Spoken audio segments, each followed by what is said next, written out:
I think I'll push this wet one. No, not the wet one. Don't ever push the wet one.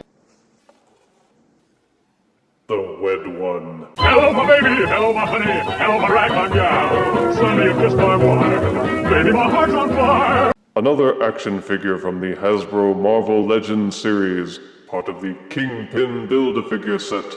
The Red Goblin. Most folks are familiar with Spider-Man's arch-enemy, the Green Goblin, the evil alter ego of businessman Norman Osborn. In the comic books, Norman Osborn merges with the Carnage symbiote.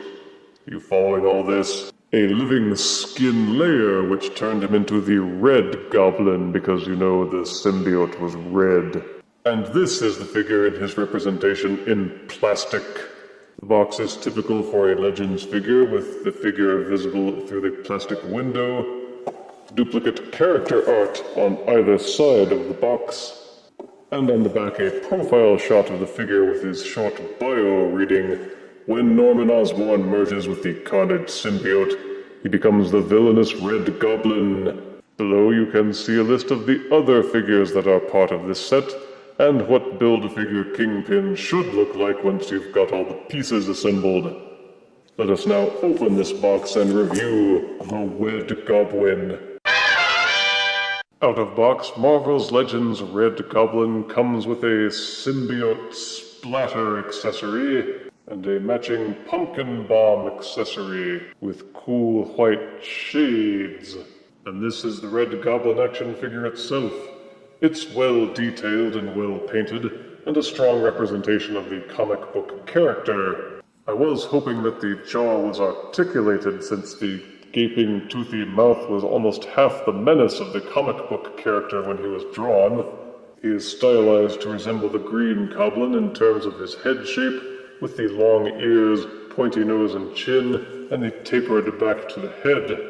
He's got yellow, catty eyes, and sharp little teeth. There's something about the mouth that just doesn't seem quite right. Maybe it's just this sweeping curve, and there's something about the way the eyebrows are painted that just seems kind of Papa Smurfy. They're supposed to be white flames, but I just ain't buying it. Similar to the Carnage figure, the Red Goblin has soft rubber plastic tendrils shooting out here and there. And you can plug the symbiote splatter into this hole on his back and rotate it up or down to make him look even gooier. You'll want to be ginger when articulating the figure around these little tentacles, though. They feel like they could be popped off easily if they're yanked the wrong way. The figure keeps a red and black theme across his entire paint job, colored to look like he's wearing a living amorphous skin. Some of the plastic feels cheap and flexible, beyond the little tentacles. The eyes, ears, and nose especially. Even the hands and forearms feel like they chinced a little bit by adding rubber to the mix. The pumpkin bomb accessory can be squeezed into either one of the hands, although it doesn't hold all that well. You can get it to hold in better by adding poster putty to the mix. For articulation, Red Goblin comes with everything that you would expect from a Marvel Legends action figure. The head will rotate 360 degrees and has a hinged ball socket that will allow it to tilt both forwards and backwards. Want to tilt it from side to side? Good luck. The shoulders are ball socketed and feel slightly ratcheted, and are hinged so that they can be splayed outwards and inwards. Upper bicep swivel is also included. There is a double hinged elbow so you can rotate the elbow in and out. The wrist will spin 360 degrees in its socket, and also rotate in and out about 90 degrees on a separate hinge. The upper body is designed to push forward slightly on a hinge, and also backwards. Full waist rotation is included. The hips are ball socketed and will kick forward very well, and also backwards slightly. The leg will rotate fully at the upper thigh, and a double jointed knee is included for very dynamic bending. The feet will tilt forward fairly well on this hinge, though they will not tilt forward very well, and they will rotate slightly to the left and to the right on a ball socket. Then there's this tail. In the comics it was drawn as a whippy, flexible, barbed thingy, but this figure's tail is anything but. It was sculpted and set in the same cheap quasi-flexible rubber plastic, which I call plubber. However, they didn't give it any joints to let you pose it. They didn't even do the bendy trick of inserting a metal wire into the flexible plastic so that you could bend and shape the tail. It's stuck in this pose forever, and even the seam where it joins into the back of his butt is inflexible.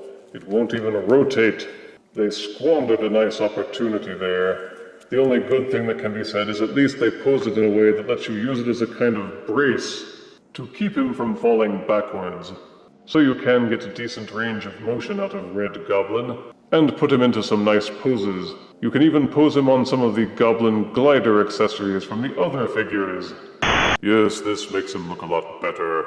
For size comparison, here is the Red Goblin's Marvel Legends figure, next to the Marvel Legends Hobgoblin.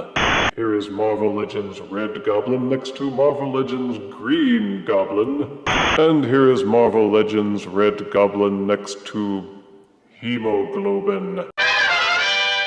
The Red Goblin only appeared in comics about a year ago, but made quite a splash, and they cranked out this figure in a hurry to cash in on it.